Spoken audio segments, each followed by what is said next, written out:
am back with part 2 of my reaction to people's retail stories. I had to bail for a couple of hours, so I had to segment this. We're here. What is the emergency? Explain to me what is so urgent about buying blush that has you screaming in someone's establishment. No matter how annoyed I am by a customer, I cannot say that I would express myself in this manner about them to where I'm trying to make them feel stupid.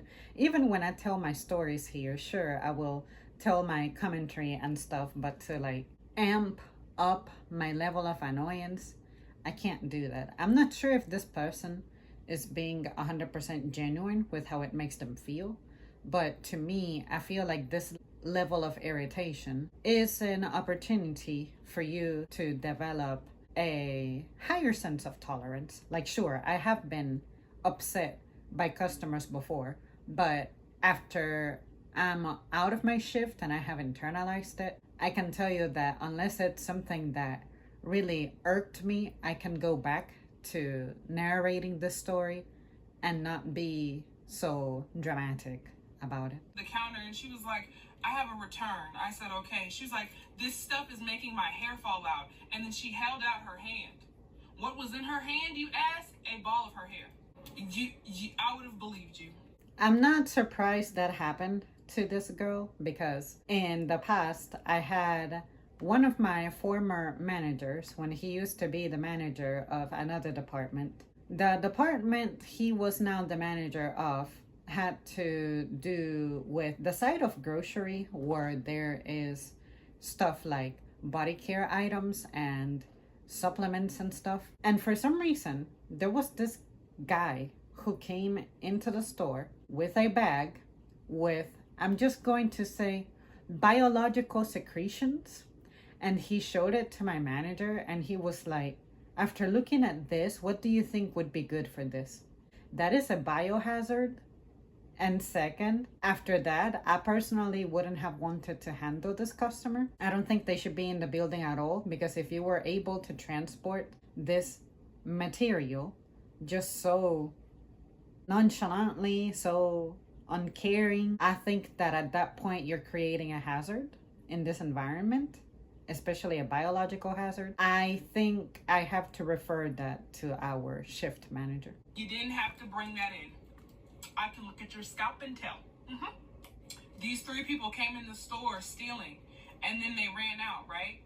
When it comes to customers getting injured by product, injured can mean anything from it causes irritation, it causes your hair to fall out, or it makes you sick to your stomach. It's pretty lamentable. All I say is I'm sorry that happened, but I also think it is the customer's responsibility to have a good feel, a good sense at some point of where your body is at.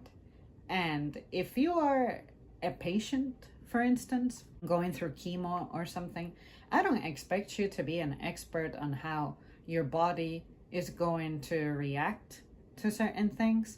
But I also think that you need to be aware that the way your body processes things is not going to be the same anymore. But outside of that, if you have a normal life, normal conditions, you're not medicated in any way, I think you ought to figure by now which product is going to work on you and which one is going to have adverse effects. Well, only 2 of them ran. One was in a wheelchair. Using the man in the wheelchair to slam through the door is kind of fucked up. What if he fell? He ain't got no legs. Is a blow dryer worth that? Is it? Now, I have witnessed instances of customers going at it with each other, especially verbal arguments. And that type of thing, I fortunately don't have to ever be involved, but what I do need to do is to ask around and see if the shift manager is aware with that. One day, I want to ask our shift managers what exactly goes on in the background. Like when you're de-escalating that stuff, when you're addressing that stuff, when you got trained for that stuff? What did that look like? Because I only see the stuff that I may witness with my eyes. I see how you're reacting or not, but I really don't know how you worked up yourself to this level to de-escalate situations. For me, they always tell me that that is stuff that I don't have to worry about because it's not my job, but also because it is a hazard. It's unfortunate. You know what I don't understand? Why you come up to me asking for a discount on an item because the box isn't pretty how you want it. You're not gonna use the box. You have no need for the box. You and I both know once you get home, you're taking it out the box, you're throwing the box away. Okay? Is the product damaged? No. The seal is still on the product, right? Yeah. So, no, Rebecca, you are not going to get 15% off. I have had customers do that to me, and I left a comment about this in this comment section, but the way I handle it is super simple. I just go like, oh, I'm sorry about that. Can I get you to grab a different one? Did we have any more back there? If they say no, I will be like, give me 1 second and I'll ask to see if we have more in the back. Usually they will be like, can you just not give it to me, or can you not just give me a discount? And I'm like, I cannot just let you have this, something like that. And all I do is it'll just take me a second. Or if they continue to interrupt me as I'm trying to get a hold of the department that has that, I'll be like, thanks for finding this. I cannot sell it to you if it's damaged, because if you don't want to buy it, I wouldn't want to buy it. If I saw it like that, nobody else is going to want to buy it. But also, I think that by me saying I can't sell it to you, I'm protecting you, I'm protecting myself, and I'm protecting the company, because if something happens and it turns out to be damaged or contaminated with something, then whose fault is that going to be? I think I would be at fault for selling it, but I think by extension the company is going to be at fault for having a damaged product on display in the first place. So in a situation like that, if they are very superficially annoyed, like it's just, this one's damaged, I'll be like, are you happy with it? Because if you are happy with something having a minimum dent, like say it's a hair dye product and one corner is just pushed in a little bit. Sometimes boxes get damaged from the display. The slider may press on it a certain way as we're stocking it, and it leads to the box getting damaged. Or sometimes you guys as customers, you really don't dominate the art of placing stuff in those sliders, and sometimes it gets caught in the corner, it cracks, it chips, it tears, it rips. I will handle a situation like that as opposed to just outright telling them, no, I'm not gonna give it to you, or no, you're not getting a discount. I'll be like, I'm sorry that this item is not in optimal condition for sale. Did we have another one? If you're not happy with it, I can't sell it to you. I always say the word sell. And I also accompany it by, I cannot sell it to you if it's damaged. And then leave it at that. But as a way to proactively address the situation and try to satisfy her need for this product, that's what I'll be saying. I'll be like, let me see if we got more in the back. Hey, I'm just wondering, what time you guys close? Perfect. I'll be real quick. Hold on. I'll be real quick. At 9:58, we do get a mini wave of people who are the last minute shoppers. And then at 9:59, we are letting them know that, hey, we close at 10. Please grab your last items and make your way to the register, and they'll still move about. I remember when I used to close and I was new, we used to not say anything at all. We would get on the intercom and make an announcement, but if a customer was still shopping around, we really wouldn't urge them unless it was becoming a little too extreme. And usually the way that was handled was the manager would stay behind and then the rest of us would get to go. But we do have people who do that. They'll be like, can I just get one thing real quick? Or I'll be super fast. Or I forgot you guys close at 9, at 10, at 11, or whatever. I can understand that. But if you are exceeding a certain time frame, like it's already 5 minutes past closing time, I think that is excessive. I think you absolutely need to just accept that you'll have to visit the next day. But also, I think that if we usually out of courtesy unlock the doors 5 minutes prior to our scheduled opening time, we should close 5 minutes prior.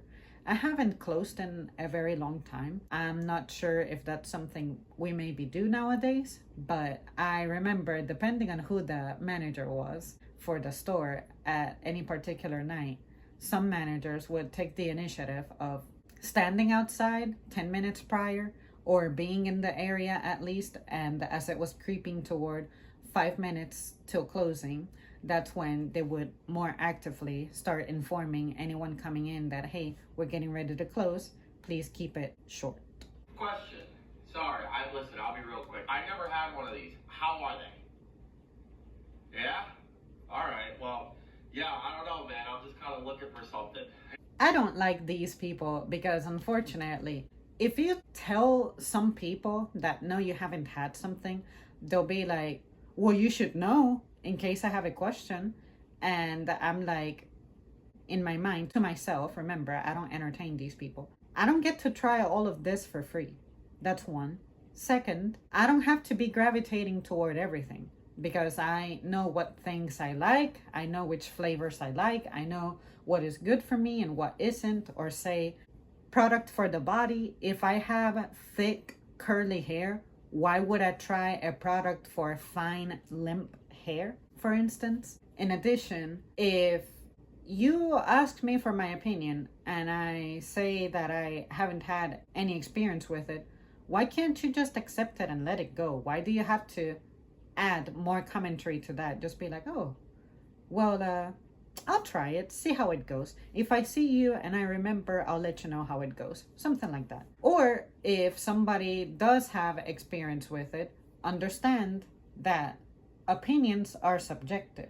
Be okay with it, be happy with it, but some people take that feedback too seriously. And I look at it as, this is an individual who has trouble making decisions on their own, and they want external validation and intervention. I don't understand that. I'll be quick though, because I know you gotta go. All right. You know, I love these. And let me tell you a quick story about these, right? So I know you gotta go. I know you gotta go. So a crazy thing about these, my brother Derek, he had one of these. And that is exactly how they are too. You show them something or they find something to ask you something about, and for some reason they'll just start interacting with you, engaging with you, looking for entertainment. And I understand that as workers, we are supposed to bring an element of hospitality to the business. But I think that we should also be encouraged to be mindful of our position. We get told that. But for instance, if I'm a cashier and I am responsible for maintaining the flow of traffic up front, why is it expected of me to engage with people when engaging with people runs the risk of things like this happening? I think that engagement like this should be encouraged more and reserved more for the folks who are toward the center and the perimeter of the house that is not food preparation areas, is not customer service, and is not a person who's always moving, such as a custodian or a janitor, whatever word you guys use. Hey, sorry, I was just wondering, are these on sale? Yes, so see the 30% off sign? That's really big and orange. That means it's on sale. Okay, Yeah. thank you. Sorry about Yeah, you have customers who do this too. Like they see the sale sign, even if it says the specifications and the conditions of the sale. For instance, all of the Evian water is on sale.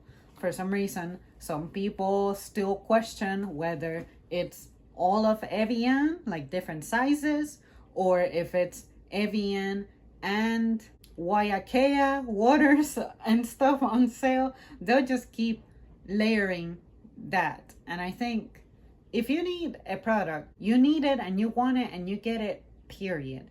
I understand that some people are trying to get more out of their dollar. I can't blame you. I do the same. I know I need to take advantage of items on sale. But there's also a degree of responsibility that you have to take where you just need to understand and accept the information that you are reading.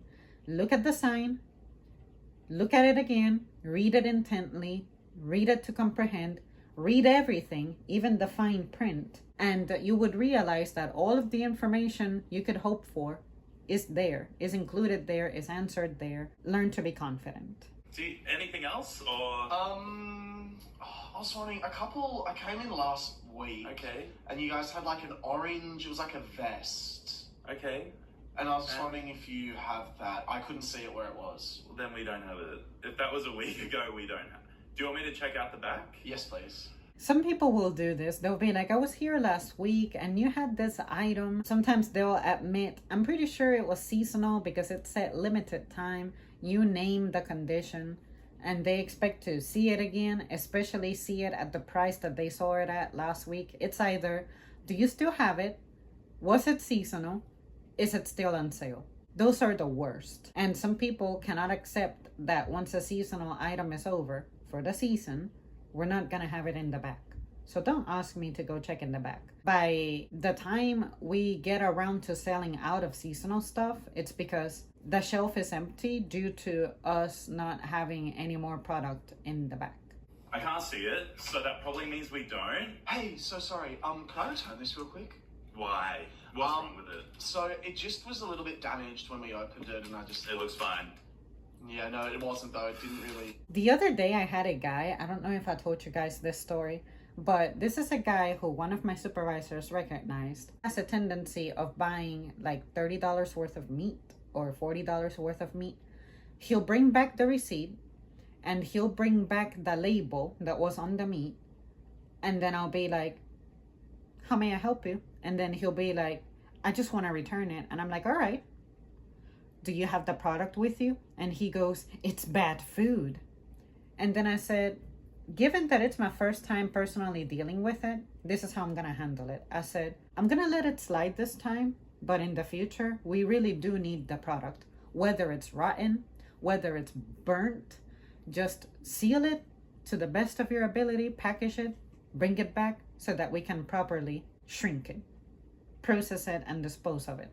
Especially if it's something crazy like exceeding a value of $5. I would say worry about bringing a product back if it exceeds $5. $10, it's definitely pushing it. We may let it slide, but anything for sure $10 plus, be prepared to show the product.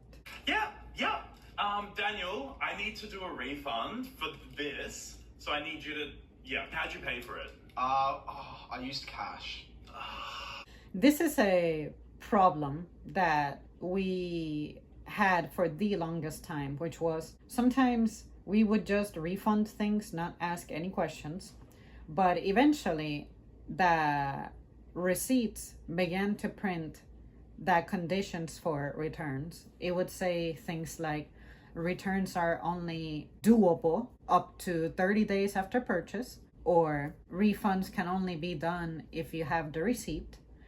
Other times it was, if you don't have the receipt, then we need to be able to generate the transaction by you telling us the date, of course. Tell us the date, tell us the time, how much you spent. We should be able to pull it out in that manner. Usually when a customer comes over for a return that requires a receipt, I'll be like, sure, do you have your receipt? And if they say no, I offer to find a transaction for them. And they may get a little defensive. They may say things like, how long is this gonna take? And I'm like, do you have the receipt? And then if they say no, I'm like, it'll just take a second. And I'll start asking them questions, and they'll get frustrated that I'm asking them all those questions. And then they'll try to go and say something like, can I just get it as store credit? And I'm like, sure. Do you have the receipt? What I do is I keep asking that question to bring them back to the matter, which is, you are supposed to have the receipt. You have been informed that you need the receipt. I done told you need the receipt. If you did not bring the receipt, this is where we at. This is the price that you have to pay, which is be patient until I pull it up adequately. Again, I will only trouble myself with stuff like that if it's an item that's between $5, $10 or plus. Definitely if it exceeds $10, I'm gonna hunt it down no matter what. But anything that's between the $5 and $10 range, if my supervisor is within sight, I'll do it. And if the customer is being particularly nice, I will probably let it slide. But if they're starting to challenge me, or if I know that you're a problem customer, I'm gonna hunt it down. Great. Yeah. Come this way, please. Yep. Oh, I'm sorry. I thought that was 2 for $10. These ones. Yeah. So that was the rack next to it. Remember I told you as you walked in? Because I knew this would happen? Remember when? Yeah, sorry, my bad. So do you want to grab those ones, or the ones I've already scanned and basically put in the bag are okay? No, yeah, those ones are good. Yes. They do this all the time. They'll be like, the sign back there said that it was supposed to be blah, blah, blah. And then I go, well, the sign also indicates that it's for the select variety of whatever it is. Did you change your mind on them? If the price is correct on the register, and I know for a fact because I have personally checked and dealt with this before, that's what I'll say. I'll be like, did you change your mind on them? And if they want to take a trip to that area, I will walk with them, especially if it's within sight. If it's a little farther than within sight, I'll send a manager. But when they say it like that, I usually know that it's gonna be an issue of, you misread the sign. You thought that universally everything in the section was on sale, but it was, as the sign described, only the strawberry flavor, or only this brand, or only this size, things like that. Really hoping that TikTok does its thing and finds the girls that are currently in retail right now. Oh my god, I was in retail for 10 years. The retail world is not for the weak. And while it taught me some amazing skills on management, leadership, how to deal with people, having patience, and work ethic, that shit was wild. I think that I worked every single Christmas Eve for 10 years straight. That is the unfortunate part about retail. Anytime it's a busy weekend because of a holiday, you can expect that you're going to be scheduled to work. And if you are not scheduled to work, it better be one of those trivial holidays. Nothing in November, nothing in December, and probably Halloween. I feel like Halloween is another one of those blocked dates. And New Year's. As long as it's not any of those, you shouldn't have a hard time getting approved for time off, or maybe you'll score the day off. But guaranteed, those days before those big holidays, you're never off. I feel like that's criminal. There were years that I never even took my PTO because I could never get off. So crazy, because when you're in retail, you don't realize how toxic it can be. On the note of PTO, I make it happen. I'm not someone who is controlled by the calendar. So my PTO, I will definitely eat through some of it seasonally. Like every 4 months or so, I know that I'm getting close to being in need for some time off. And for me, time off could be something like 5 days off, 6 days off. I have never taken 2 weeks off, but maybe I'll spoil myself if I can save a little more extra money to where I feel comfortable about doing that as opposed to riding through it with PTO, then I'm gonna do it. I would rather use as little PTO as possible so that I don't take as long to build it back up. In my mind, there's a certain amount of hours I just like to minimally have as PTO. Even though it's a lot of hours, I tell myself, I know about my status today, but I don't know about my status tomorrow. I wouldn't want to just casually eat through it faster than I replenish it. And then surprise, I have an emergency that warrants that I be on leave. That has never happened, but it could happen. I just want to be prepared if it did. Until you get out of it. The permanent back, knee, and foot pain was so real. When it comes to getting out of retail, even when I have 3 or 4 or 5 or 6 days off or a week off, I tell myself, I feel so much better physically, mentally, emotionally. I am aware that my job is a great source of stress. And even when mom retired and she told me how she was feeling, I could especially understand her because I don't remember my mom going on vacation like that. I think she comes from a generation when that really wasn't described. It really wasn't shared after she was done with teaching in public schools to where you would have those summer months off. I don't think that it registered in her mind that she could take time off, that she could be on PTO. I think she associated PTO as an emergency fund for if I have surgeries, things like that coming up.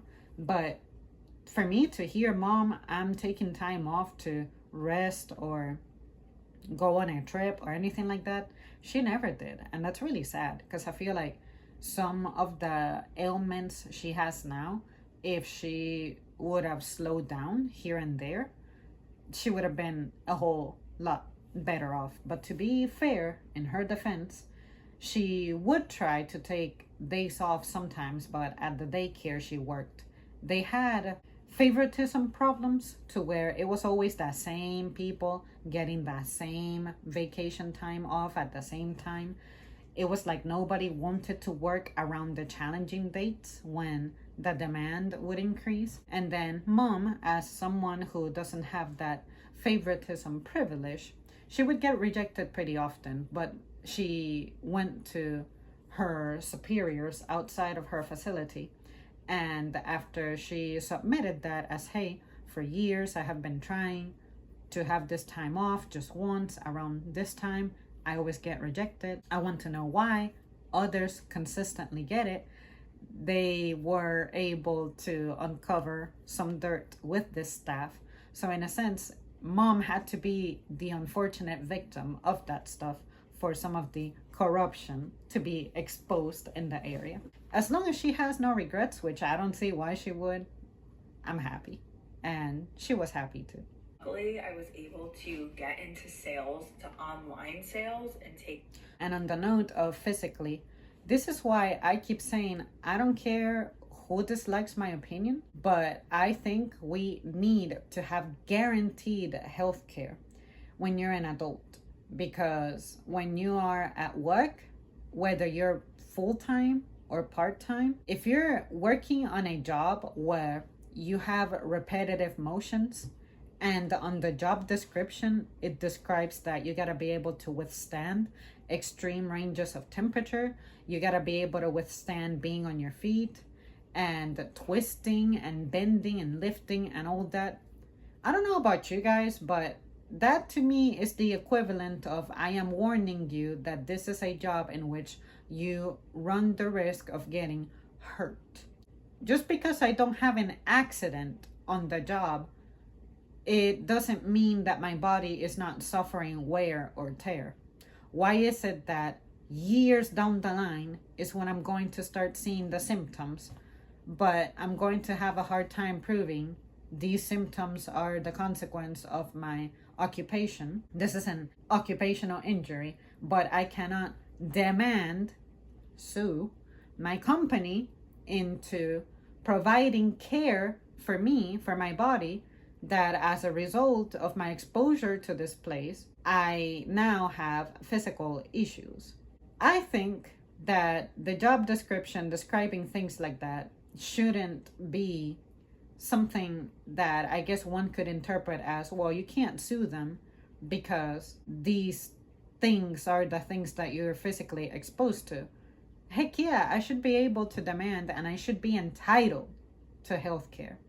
And because of that, that's why I'm like, given that this is not a profession that's conducive to me achieving great things anyway, as in, oh, I'm gonna be a millionaire or anything like that. That's why I keep it real and honest, and I just slow down. I don't play with my health.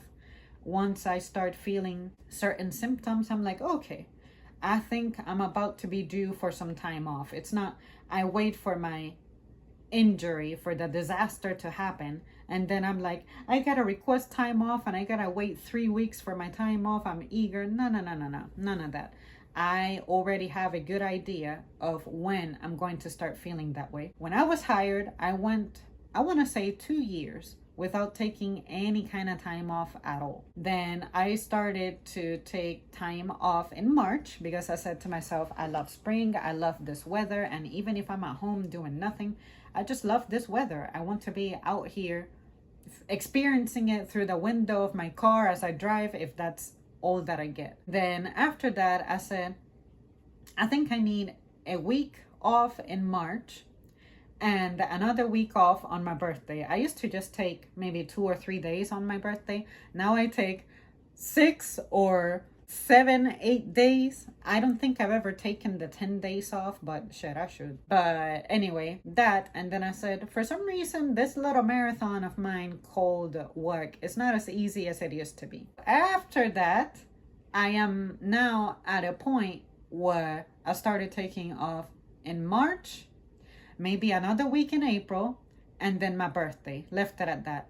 Now, presently, I'm at the point where beginning some 2 years ago, I started taking time off in March, April, the end of May, July through August, meaning the end of July and the beginning of August, because my boyfriend's birthday happens to be late July and mine is early August. They're 8 days apart. And then after that, I'm like, between November and December, to recover from the fuckery that was October and November, I want to have that time off to dive into December and New Year's. And then after that, if I can, which I usually cannot, but if I can, this year I was able to, I will take off some days off in, it was either January or February. I don't remember when I took time off, but I said, I'm going to start taking time off seasonally.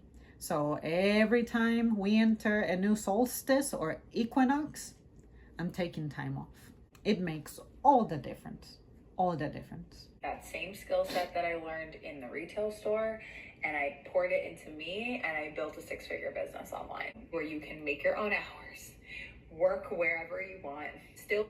When it comes to hours, the way I negotiate it is, hey, I'm part-time, no benefits.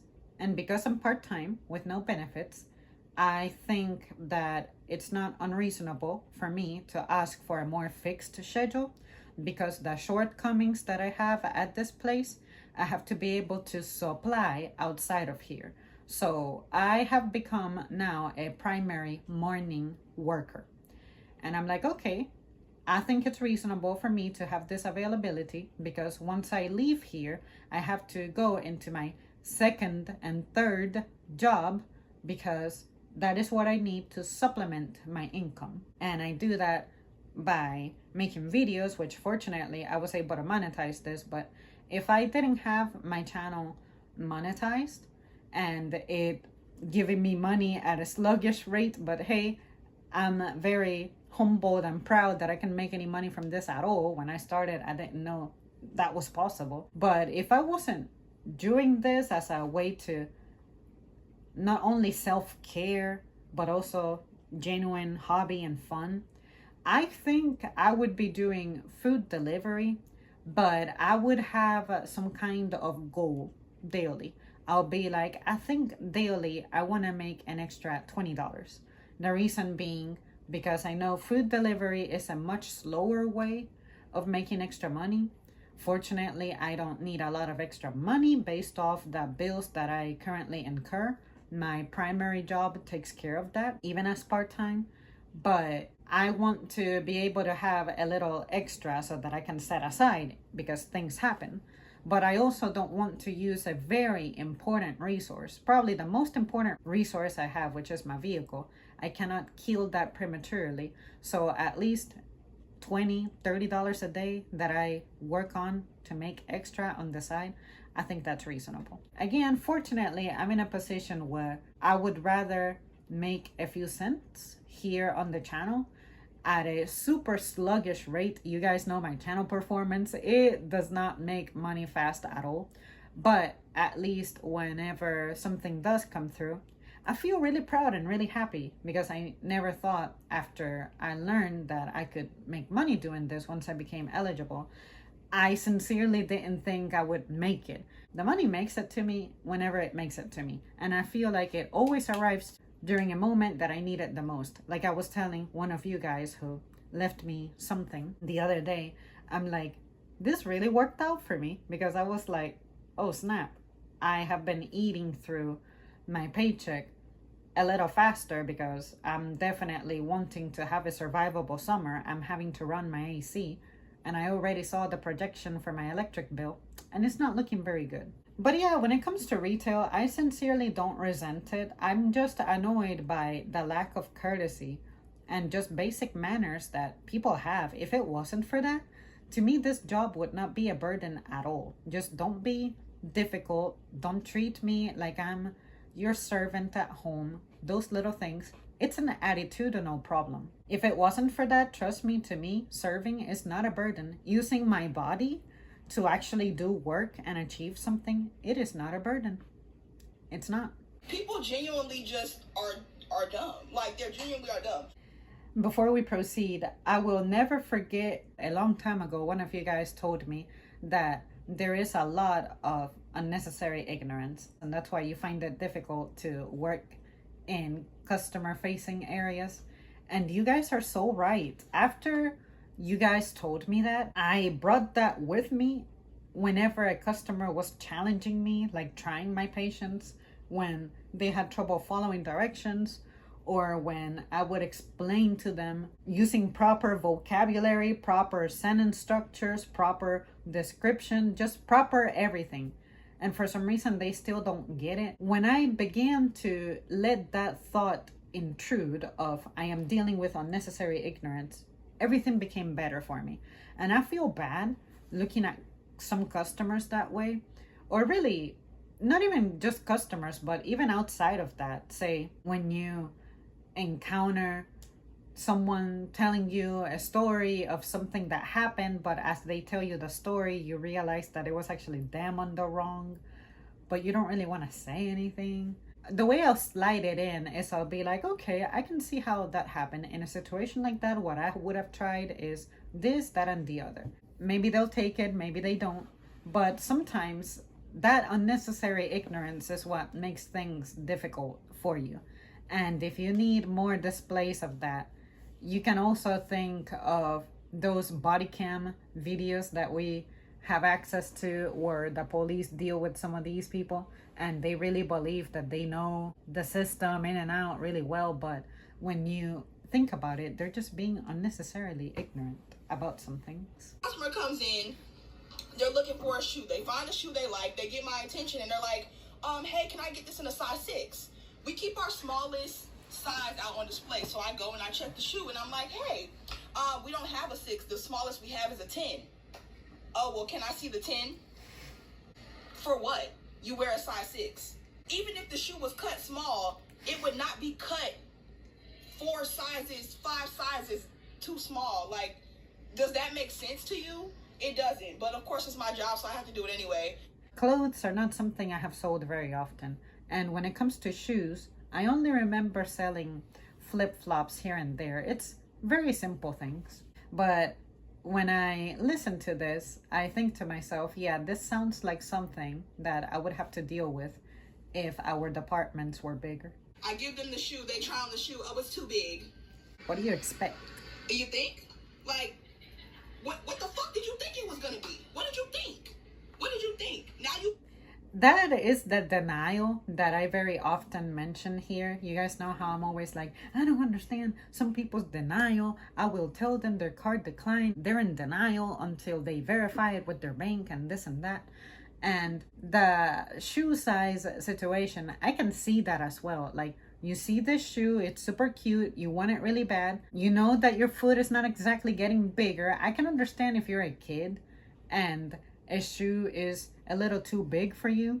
You could grow into it for a little longer, but there comes a point when you know for a fact that your shoe size is what it is and you can't really negotiate it. There's the occasional shoe that, especially flip-flops at Walmart, it'll have a size range, which is something like from 8 through 10 or something like 4 through 6 or 7, something crazy like that. Me personally, when I see those shoes, I kind of hate it because some of them express that 8 through 10 size range, and they're either ridiculously too long for me or a little too short.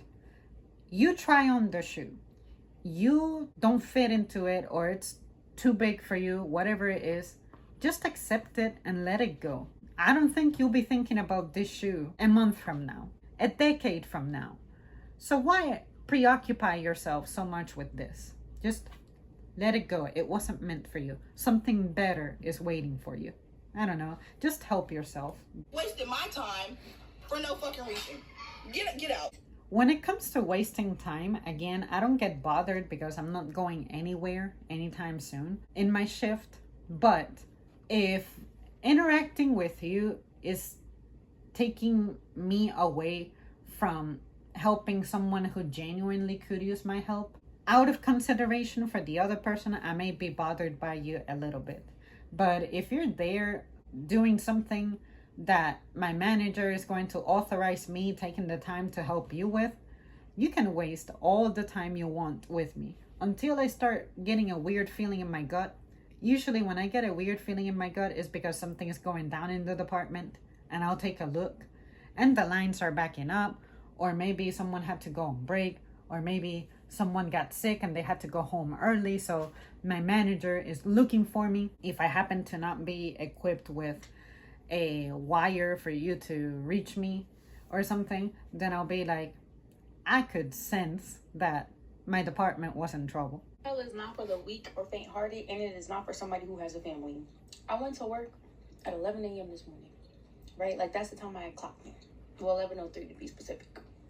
It is 11:04 p.m. and I am just getting home and getting in my pajamas. My store closes at 9 p.m. We had customers in there until about 9:30, and then we still had to clean the store and do the register and all the extra stuff, so we didn't get out of there till after 10. Retail sound cool or whatever. You know, it pays decently, but it does not pay nearly enough for the work that is required, first of all. When it comes to cleaning, that's something my supervisors always did very good with. We would always plan ahead about half an hour to an hour before closing. We would start with the outside stuff. And that way, once we're done with our last customer, the last thing we gotta do is give the belt one last wipe down, the counter one last wipe down, our area one last little sweep. But if you keep yourself busy during near closing time, you'll see that as opposed to spending a lot of time on a big mess, if you can begin to address the messes and you make them smaller, it'll go by faster. But if you begin your closing duties entirely after the customers are done, that is when it's an issue. As much as you can, even if you only get to step away from your register and stay in the area for 10 seconds, that adds up into minutes eventually, especially if you're a fast cashier. For me, I cannot say that was really ever a burden. I cannot say that I left at some crazy hour and came back home at some crazy hour. My managers never really let that happen. Maybe this person has a long commute, but my commute has always been between 3 minutes when I used to live literally 2 blocks away to an 11-minute drive. It's reasonable. I feel like if you work in retail, automatically you should have access to physical therapy because you are on your feet the entire shift from the moment that I clock in until I clock out, with the exception of my lunch break. That is absolutely true. I feel like the dangers of retail physically are underexplored and underestimated. Something I wish we did was, especially in school, have classes on your posture. Like, be taught how to sit, even if you don't get to sit often. But when you're cooling down and driving places like that, be taught on how to be mindful about that. Something I'm training myself with, which I notice that I'm doing wrong right now because I'm starting to feel a little bit of pain, is I'm trying to work on maintaining my spine on a neutral position, like chest out, shoulders back, stretch my torso upward, if that makes sense, like pretend that you're being pulled from your head up. And also how you, I guess, distribute weight on your legs. Something I notice is that I tend to like move my hips and add more weight to one leg than the other. Like I don't usually stand straight. I will always be posing in a weird way, or say I'll have a leg crossed in front of another while I'm standing. And when you do that, it adds up. Another thing I may do is I may raise my foot onto, there's this step that you have right under the register, and I will do that. And I'm guessing after years of doing that, I notice an imbalance between my knee strength, I guess, knee range and mobility on my left leg than my right leg, and my hips as well. My left hip and knee cannot open as widely as my right leg can. And when I think about it, when I'm at work, that foot that I will raise onto the step is the leg that has a broader range because I keep doing that to it. Like I will position myself in a way to where it keeps my hip open, and then this leg, I guess, is atrophying because at no point in the day is it performing the motion this one is performing or holding that position. And ever since I became more conscious about doing that, especially because of my sciatic nerve pain, and I've been going out of my way to learn about what causes it and how to protect myself from it, or if I can cure it on my own, then there's a lot about my body that I was aware about, but I never really took into consideration on how it translates into my day-to-day. And now I'm only wishing that I would have learned that 12 years earlier. But at least I think I'm not in worse off condition because I have remained religiously part-time. But had I been full-time, I'm not kidding you guys, I'm not trying to be dramatic, but I think I would have a disability by now. There is no way that my body would be doing this well if I would have been full-time. And that is the thing that I was worried about. When I rejected full-time without a promotion, I said to myself, if I'm going to be full-time, I want for there to be a pretty handsome pay increase, but I know I'm not going to get that in retail. After that, I said, what I'm going to do is I'm going to try to get by with a really short margin, like pretty much scraping by, but at least I'm doing that for my health. I'm doing that for my well-being, because everybody I know, by the time they were like in their mid 30s or 40s, they already had knee issues, ankle issues, back issues, hip issues, replacements, surgeries done. And I'm like, I can't afford that. And even if I could afford that, I don't want to live a life when my body has paid the ultimate price, my health. I'm on my feet, walking around, even if there's nothing to do. Then it's a bunch of bending and lifting, and then customers want shoes. You gotta go find the shoes, and they're down low, and they're under 3-4 boxes of shoes, and that is not light. And then customers like to throw clothes on the floor. Another thing I learned about the state of our bodies is customers themselves, across all ages, whether you're young, whether you're an elder, there are a lot of people who cannot bend down or reach for stuff on the bottommost shelves. It wouldn't surprise me if one day we got rid of the bottommost level of shelving because people dead ass cannot get to product there. And even some workers do have trouble getting down there, and if they make it that low on the floor, they may struggle a little bit at getting up. They need to hold on to something. A lot of people cannot squat and get up using their legs alone. They have to use their hands and stuff. I don't know about you guys, but that should worry you. It should terrify you that your body is atrophying early. I think you should be able to handle your groceries. I think you should be able to handle grabbing things, reaching for things, pushing a cart comfortably, taking things out of the cart, all that. But there's a lot of people I encounter in my day who can't do that, or they will express how they have had procedures done and how they need to be careful with their body. What? Yeah, in America, we need lessons on how to body in our bodies correctly. Because I can tell you, I need to do better with my posture. When I was in school, I used to be better about how I used to sit. But as an adult, I'm guessing because of my sciatic nerve pain, I'm like, oh, even if I were to sit with the right posture at some point, something starts happening. The bed and the pick, like, it's a lot of demand on your body and your time. I couldn't imagine being a mom. I literally have been gone for 12 hours. For 12 hours. From 11 a.m. to 11 p.m. I have been out of the house. I couldn't imagine having a small child that wants to see mommy. They're going to be asleep by now because they have school tomorrow. That 11 to 7 shift, it used to sound fun because it's like, okay, I'll have to go in late in the morning, noon through the afternoon. It'll eat into some of my night, no biggie. But those mid shifts would definitely eat through you because you have the lunch rush, the evening rush, and by the time you're leaving, sure, everything is dying down, but you have essentially faced 2 waves of crazy. I think we need to consider that a little closely. And if you have something like the 10 a.m. until 6 is around the time the rush is either at its peak or it's getting ready to start, or maybe it may dwindle here and there until 6:30. I think that those of us who do that, we need more support. I think retail really needs to pay more. Like, I really do think retail needs to pay more.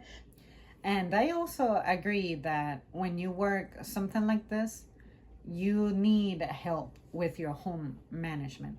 I don't think, even without children, I would be dealing with my home management as well as I deal with it now.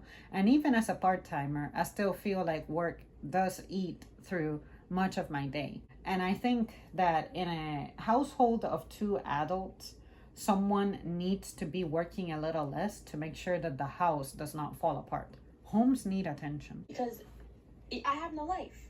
Only on my days off. I have no life.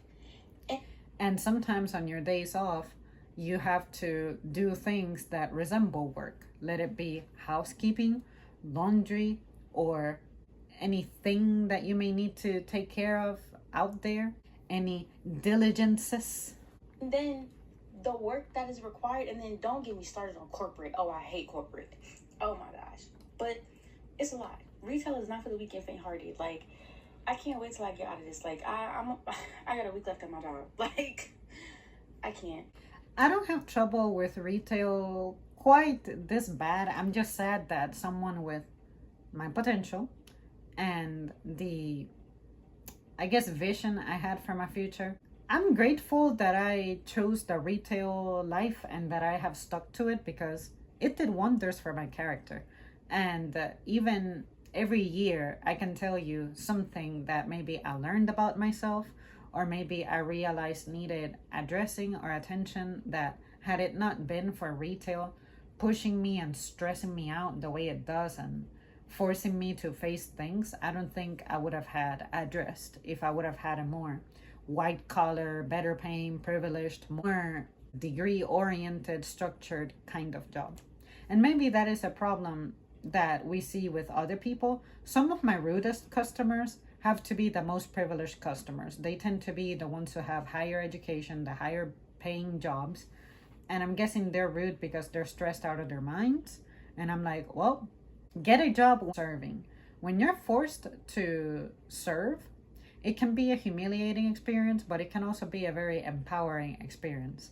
And it'll also help you establish boundaries, because let's face it, There are some evil people out there.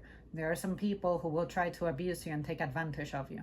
I think a job like this is a great opportunity at learning how to impose barriers, but also do that in a refined manner. Because after all, you are at a job and your behavior matters. It's not that you can have an attitude and get away with it and face no repercussions.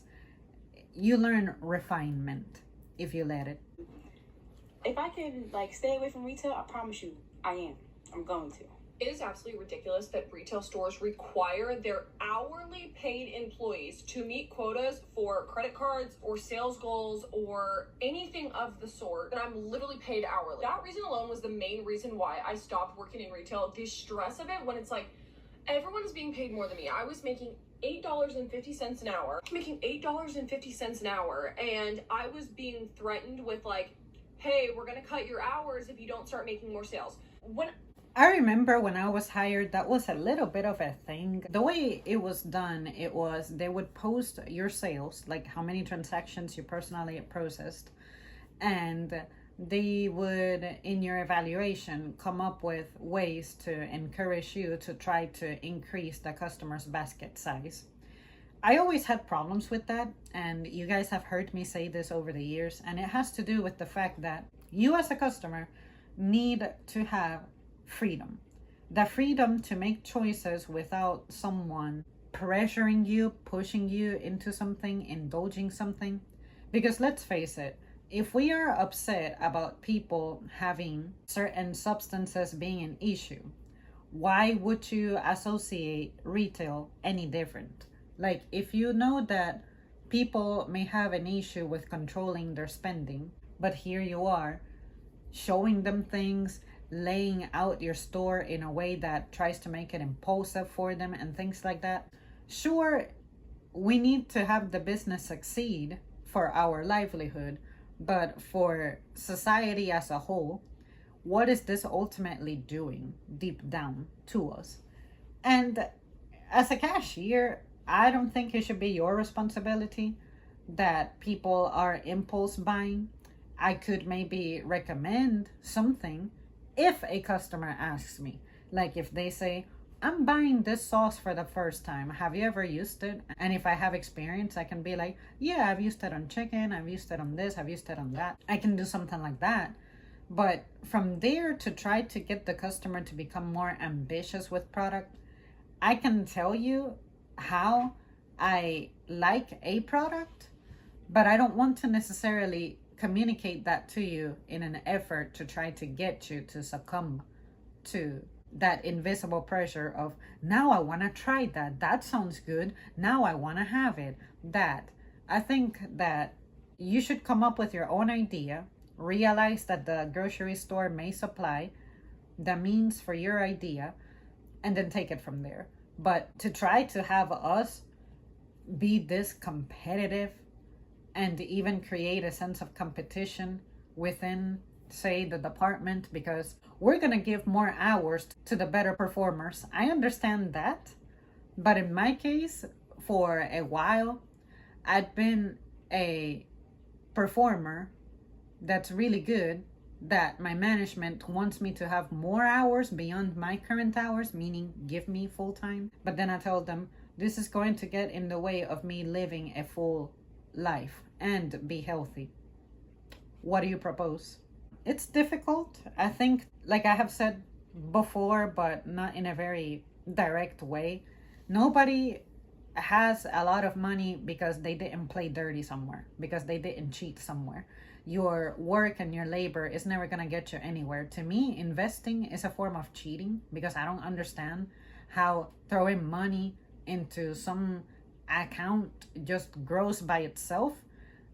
I don't see money wearing the clothes I'm wearing and using the body that I have to actually create something. I'm still not convinced by investments. I know that's how people get rich, but what I'm saying is the actual value it brings to society. When it comes to someone actually doing the work of showing up to a place and serving in that manner, that is what deserves compensation.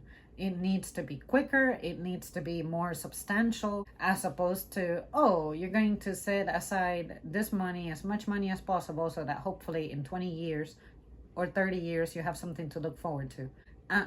We should all have a pretty equal opportunity, equal aim at being able to retire and live a life of dignity, but not when you're 65, 70, 75, with barely any eyesight, with your bones being super brittle and your back giving out. 45 or 50 or 55, that is a reasonable age for you to like step back and live some of your life.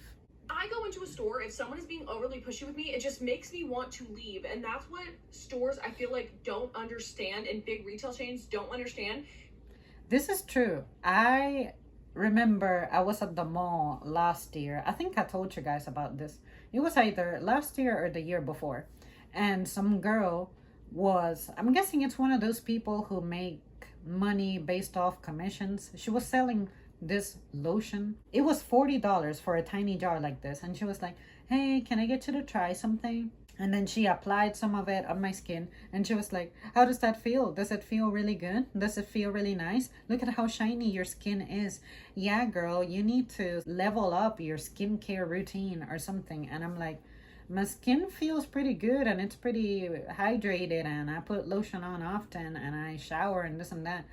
I'm good. And she's like, but you saw that it could be better. And I'm like, if I were to use the lotion I have in my purse right now, I'm sure I could get it decently soft and stuff. And she's like, well, this one would be really easy to use. You can use it daytime, nighttime, a little bit in the morning, a little bit at nighttime. It'll help you with some of your dark spots too. When you brush your teeth, right? Every time you go brush your teeth, just go ahead and apply some of this on there. And I said, first of all, I didn't plan on buying this. Second of all, I'm not running out of skincare products anytime soon. Third of all, I already know which products I like and which ones work for me. And fourth of all, I don't have any confidence issues and I intend to age gracefully. Goodbye. And then the reason she was able to approach me is because my boyfriend went to the bathroom, so I had to wait for him. And then she hollered at me. And I said, well, what the fuck? Why not? But you were preying on me as a female. Maybe those are insecurities that you have, and maybe that's what makes you a good seller. But that pushiness, that trying to convince me that there was something wrong with me after I said no some 4 times, like, no, I'm not interested in buying that. You're not interested in buying that, but look at how soft it left you. Look at how shiny your skin is, this and that. And I'm like, my skin is fine, okay? Just stop. And that is something I have told my management in the past when they do my performance evaluation and they go like, we would like to see you interacting more with customers. I'm like, understand that I'm a pretty good reader of people because I spend a lot of my time silent. And if there's something that they're not gonna like, is something that sounds disingenuous. Let people discover things on their own. Some people are going to, some people are not. But for you to try to get me to go into the front lines and push things onto their face, I think that's wrong.